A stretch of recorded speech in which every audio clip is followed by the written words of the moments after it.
Hey everyone, Larry Roper here, Boomerang RC Jets. As many of you know by now, I am a huge fan of the FrSky product line and the Tyrannus and also the Horus radio systems. Being a jet flyer, we are often looking to put redundancy into our jets and into our expensive models.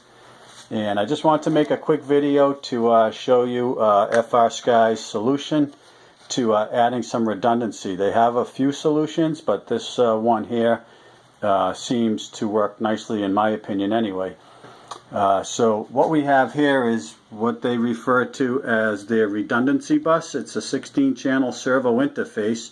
You've got 16 ports running up and down each side of the bus here, and your servos will plug directly into that. And then you've got two inputs for your batteries, battery 1, battery 2. And because in this video I am actually just running some old basic, this is an old JR servo, this is an old Futaba servo. They're not rated for high voltage, so I've also put a voltage regulator into the sequence here. I'm running two LiPo batteries, 2S LiPos, so 7.4 volts coming through the regulator, coming out at 6 volts, and into the bus at 6 volts. However, the bus can't support high voltage. I could go direct if my servos were capable of handling the voltage. The bus will also act as a bat share. In other words, it'll draw from the strongest battery until it reaches the level of the lowest battery, and then it'll draw simultaneously. The cool thing here is that these receivers from FrSky, here I'm running the X8R and the newest RX8R, and these are full SBus servos. And the way this system works is that you can see I've plugged into the SBus port on each receiver. I'm sorry, I said servos earlier, but these are receivers. You plug into the SBus port and you run back over to receiver 1 and receiver 2 ports on the redundancy bus respectively. None of your servos get plugged into the receivers. Everything gets plugged in to the redundancy bus. And with that being said, you can see now that I've got the green light on both receivers. You can see that the transmitter's turned on. I just created a simple test model here. And you can see that both servos are operating. I believe I've got one servo. Let's see if I can get it here, see what I got. I've got one servo working on channel 1, and this other servo is working on channel 12 over here.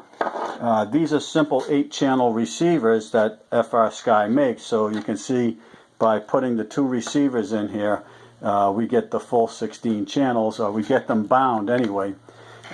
We could simply use little 3-channel SBus receivers. We don't have to use these types of receivers. We just need the SBus capability, and we'll still get the full 16 channels. So with a $20 receiver, 2 receivers, SBus port back into the redundancy bus, and you are good to go there. The cool thing about this, and I'm going to try and do this with one hand, but if you lose one receiver, such as receiver number 2 right here, you can see that's unplugged, that's still bound, it's in the green, and both of my servos are still working. And there is like 0 latency to this, okay? It does not skip a beat. I'm going to put the camera down for a second so I can plug back in here. And we will get this plugged back in. Just bear with me. So receiver number 2 is now plugged back in, and you can see it picked up the signal quite well.